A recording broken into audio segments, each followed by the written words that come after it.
एक बुनियादी निर्देश ये होता है, जब भी हम ध्यान की प्रक्रिया में किसी को दीक्षित करते हैं, कि कभी भी सीनियर मेडिटेटर मत बनना। मैंने आपसे कई बार ये कहा है ना, क्योंकि जो सीनियर होने वाली बात है, ये एक बहुत बड़ी समस्या है। हर कोई यही कर रहा है। देखिए, आपके माता पिता, उनकी एकमात्र योग्यता क्या है कि वो आपसे कुछ साल पहले इस दुनिया में आ गए, पर वो ऐसे बर्ताव करते हैं जैसे उन्हें सब कुछ पता हो। हेलो। उनकी भी वही समस्याएं हैं जो आपकी हैं, पर वो ऐसे दिखाते हैं जैसे उन्हें सब पता है। आजकल आप किसी कॉलेज में दाखिला लेते हैं, जब हम बड़े हो रहे थे तब ऐसा नहीं था, पर आजकल अगर आप किसी कॉलेज में जाते हैं तो वहाँ कोई एक बेवकूफ़ होता है जो आपसे बस एक साल पहले आया है, और वो सीनियर है। वो आपको पीटना चाहता है, गालियाँ देना चाहता है, हर तरह की हरकतें करना चाहता है। कई शिक्षण संस्थाओं में ये एक कल्चर बनता जा रहा है। उसकी योग्यता क्या है? वो एक साल पहले आ गया। हेलो। तो हर जगह सीनियर हैं। मैं कहता आ रहा हूं कि कभी सीनियर मेडिटेटर मत बनना, क्योंकि मेडिटेशन या ध्यान आपके जीवन का वो पहलू है जो आपके इकट्ठा किए हुए अनुभवों से नहीं आता। देखिए, अभी मान लीजिए आप कोई वाद्य यंत्र बजा रहे हैं। अगर आपने इसे 25 साल तक बजाया है तो हम उसका सम्मान करेंगे, क्योंकि वो अनुभव आज काम आता है।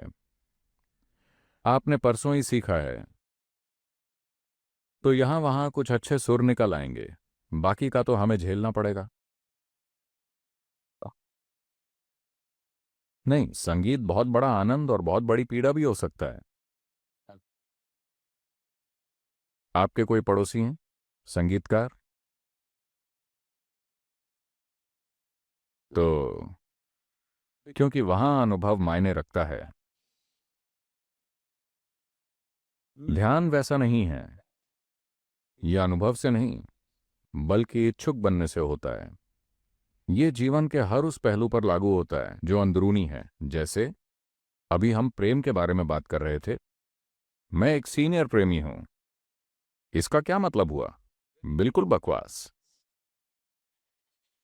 असल में एक नया प्रेमी हमेशा सबसे अच्छा प्रेमी होता है कि नहीं?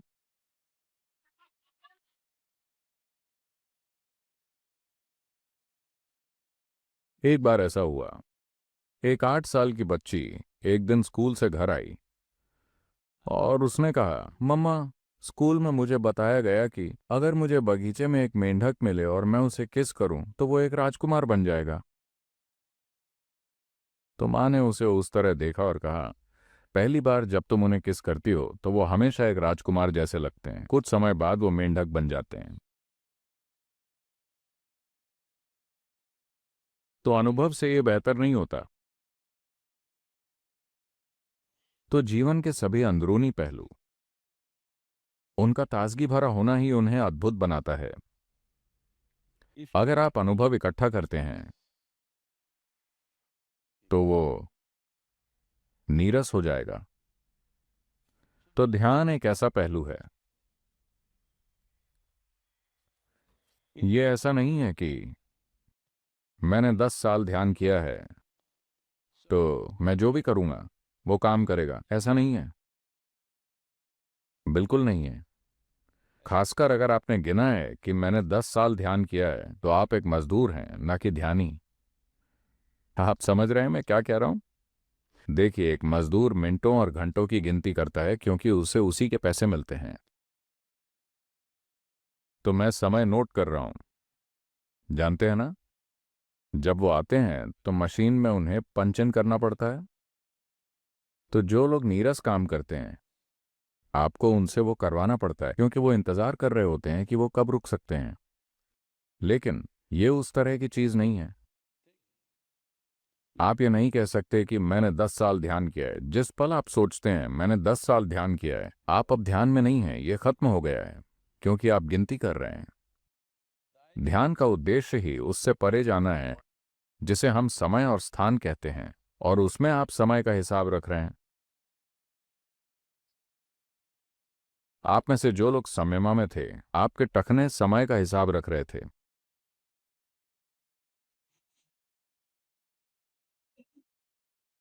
और क्या राहत मिली।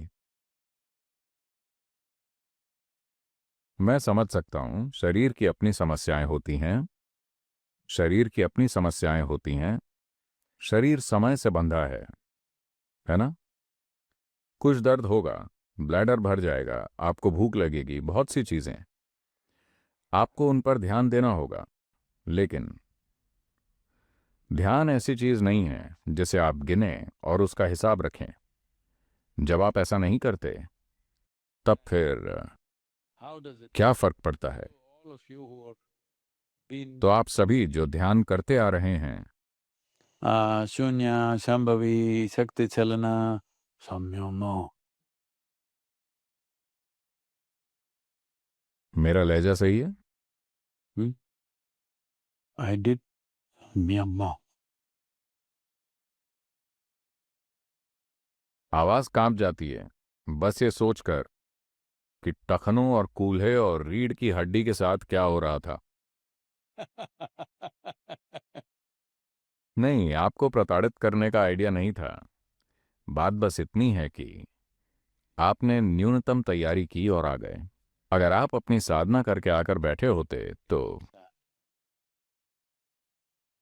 यूं ही हो जाता। तो शरीर को एक तरफ रखना एक बहुत ही महत्वपूर्ण हिस्सा है।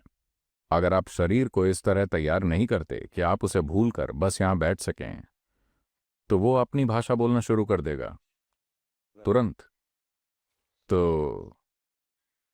क्या उन लोगों को Those who've been meditating for a period of time, should they do this miracle of mind? जो कुछ समय से ध्यान कर रहे हैं, क्या उन्हें ये मिरेकल ऑफ माइंड करना चाहिए? अगर आपका मन पहले ही एक अद्भुत चमत्कार बन चुका है तो कुछ करने की जरूरत नहीं है। लेकिन अगर वो अब भी ऊपर नीचे होता रहता है, अब भी उस पर काम चल रहा है, तो आपको ये जरूर करना चाहिए। सिर्फ आपका करना नहीं, बल्कि ये भी बहुत महत्वपूर्ण है कि अपने आसपास एक अच्छा माहौल भी बनाएं। देखिए, एक बात है, अगर आप थोड़े से सनकी हैं तो ये कई तरीकों से आपको परेशान करता है, और आप आसपास के लोगों को भी परेशान करेंगे। दूसरे भी कोई अपवाद नहीं है। अगर वो थोड़े सनकी हैं तो वो ये पक्का करेंगे कि आप भी थोड़े कष्ट में रहें। शायद इरादे से नहीं, पर स्वभाव से ऐसा होगा। स्वभाव से। अगर ये दुखी है तो ये दुख फैलाएगा, अगर ये आनंदित है तो ये आनंद फैलाएगा। ऐसा नहीं है कि उन्हें कुछ खास करना है, सिर्फ जिस तरह से वो अपने पैर घसीटते हुए चलते हैं वो आपकी जान ले लेंगे। Hello? आया ना। आप कुछ महत्वपूर्ण करना चाहते हैं, ऐसे वो आपके बगल में चलेंगे, वो आपकी जान ले लेगा, है कि नहीं। तो ये बहुत महत्वपूर्ण है कि सभी सीनियर मेडिटेटर्स, भले ही आप संयमा वाले हों, Even if you're samyama, miracle of mind करें और सुनिश्चित करें कि आपके जीवन में कम से कम 100 लोग जिनके संपर्क में आप हैं वो सभी इसे कर रहे हैं, क्योंकि तब आपके पास एक अनुकूल माहौल होगा। क्योंकि आप अभी भी उस स्थिति में हैं जहां आपको एक अनुकूल माहौल चाहिए। हेलो। देखिए, मैं आपके साथ हूं तब भी ठीक हूं। लोग हर तरह की चीजें करते हैं, लेकिन मैं ऐसा ही रहता हूं, चाहे कुछ भी होता रहे।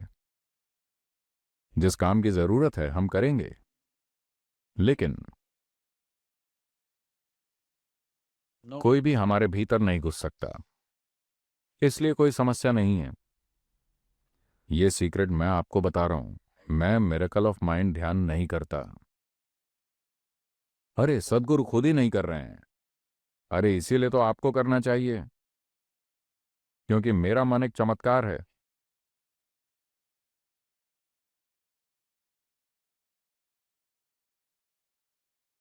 तो आपको ये करना चाहिए। और ये भी पक्का करना चाहिए कि कम से कम 100 लोग जिनसे आप रोजाना मिलते जुलते हैं वो सभी इसे कर रहे हैं। आपका जीवन अभी जैसा है उससे कहीं बेहतर हो जाएगा। तो आप सभी ये सुनिश्चित करें कि आपके संपर्क में कम से कम 100 और लोग इसे डाउनलोड करें, क्योंकि जब आपको जीना है तो बेहतर होगा कि आप उनके साथ जिएं जो बुद्धिमान हैं, सुखद हैं, अद्भुत हैं, है कि नहीं? मैं बस यही कोशिश कर रहा हूं, आप सबको भी करना चाहिए। अब आपके पास एक साधन है, उन्हें उपहार में दें, कुछ करें, उन्हें प्रोत्साहित करें। 7 मिनट, क्या आपका जीवन या आपकी खुशहाली 7 मिनट के निवेश के लायक भी नहीं है? तो ये सुनिश्चित करें कि जिन 100 लोगों के साथ आप रोजाना मिलते जुलते हैं वो 7 मिनट का ये सरल ध्यान कर रहे हैं। इससे सब कुछ नहीं बदलेगा, लेकिन कम से कम वो रोज रोज आपका चेहरा तो नहीं नोचेंगे। कभी कभार वो फिर भी करेंगे। लोग, जिन लोगों से आप प्यार करते हैं वो हमेशा आपको नोचते रहते हैं, है ना? इसलिए नहीं कि वो आपसे नफरत करते हैं, बल्कि आपसे प्यार करते हैं, क्योंकि प्यार और नफरत एक सिक्के को उछालने जैसा है। इस तरफ चित है, उस तरफ पट। अगर आप इसे उछालते हैं, इस तरफ गिरता है तो प्यार, उस तरफ गिरता है तो नफरत। ये कभी भी ऐसे नहीं गिरता। हेलो? तो आपके जीवन के साथ भी यही है। आपके आसपास के लोग कोई भी स्थायी नहीं है। कभी वो इस तरफ गिरते हैं, कभी उस तरफ। अगर आप ये सुनिश्चित करें कि वो कम से कम थोड़े ध्यानमय हैं, तो ये आपके जीवन को सुखद बनाता है, दुनिया को सुखद बनाता है।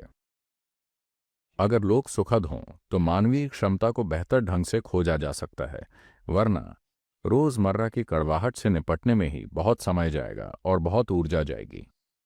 आपने इस पर ध्यान दिया है? आपके परिवार या दोस्तों में थोड़ी सी भी कड़वाहट हो तो उससे निपटने में कितनी ऊर्जा लगती है। अगर सब सुखद हैं तो आपकी ऊर्जा कुछ रचनात्मक और बेहतर करने के लिए उपलब्ध होती है। तो इसी हित में आप सभी को यह पक्का करना चाहिए कि आप खुद ये 7 मिनट का ध्यान करें और जानें कि ये उनके लिए क्या कर सकता है। और ये भी पक्का करें कि वो सभी लोग जिनके संपर्क में हम रोज रहते हैं वो सभी ध्यान कर रहे हैं। इससे मदद मिलेगी।